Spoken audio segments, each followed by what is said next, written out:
Quelle nationalité choisir pour un enfant d'un couple franco-chinois qui naîtrait en Chine? Alors, question qui m'est posée aujourd'hui sur Cédric Beau TV. Bonjour Cédric, pour les couples franco-chinois vivant en Chine, quelle nationalité choisir pour leurs enfants?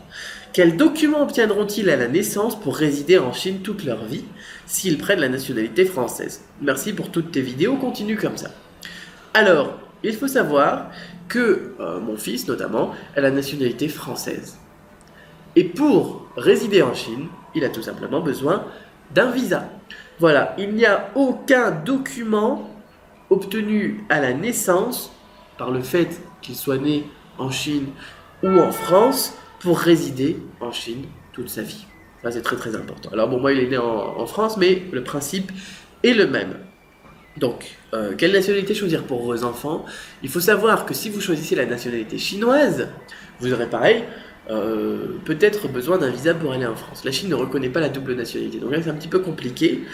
S'il a la nationalité chinoise, eh bien il pourra choisir à ses 18 ans de changer pour la nationalité française.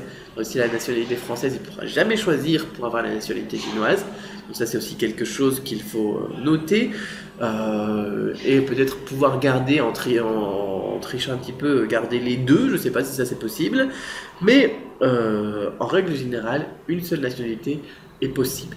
Et si vous choisissez la nationalité française, il faudra des visas pour venir vivre en Chine. Alors, puisque la maman ou le papa ici, je ne sais pas parce qu'il n'y a pas de prénom, si la maman ou le papa est chinois, il pourra avoir des visas.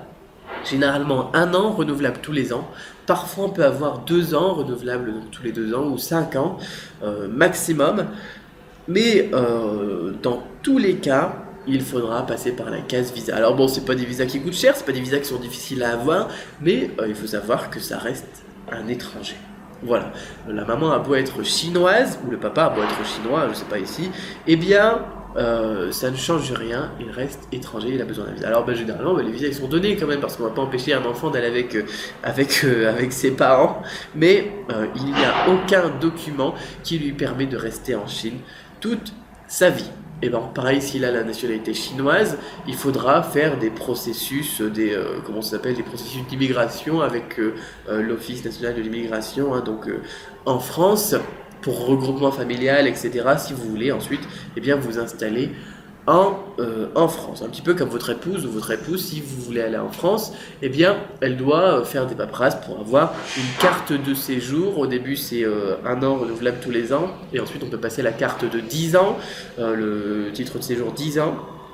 Le principe sera grosso modo le même. Donc ça c'est un petit peu complexe, j'ai envie de dire, mais bon, vous voyez, moi là je suis en Chine, ça fait un peu plus d'1 an d'ailleurs, c'est comme ça, quoi. Ça fait plusieurs fois que je renouvelle un visa d'1 an renouvelable 1 an, ça coûte dans les 45 €, c'est toujours les mêmes papiers, on donne l'acte de naissance pour bébé, on donne l'acte de mariage pour nous, acte de mariage, alors il faut qu'il soit légalisé, certifié, etc.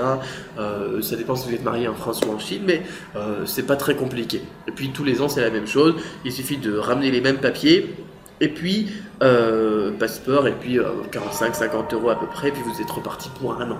Voilà, pour cette question, mais très très important à noter, aucun document obtenu à la naissance pour résider en Chine toute la vie.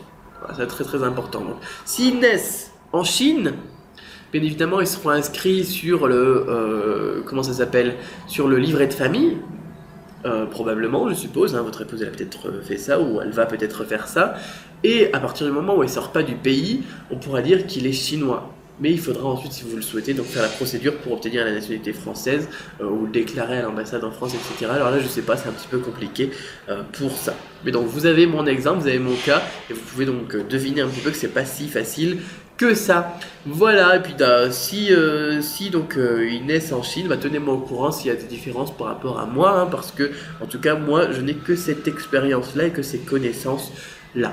Donc je serais ravi aussi bien d'avoir des informations complémentaires si la naissance donc se passe en Chine. Voilà, très bientôt donc pour une autre vidéo. Si vous avez des questions complémentaires par rapport à ça, n'hésitez pas à les poser sur Cédric Beau TV. On se retrouve très bientôt dans une autre vidéo. Bye bye.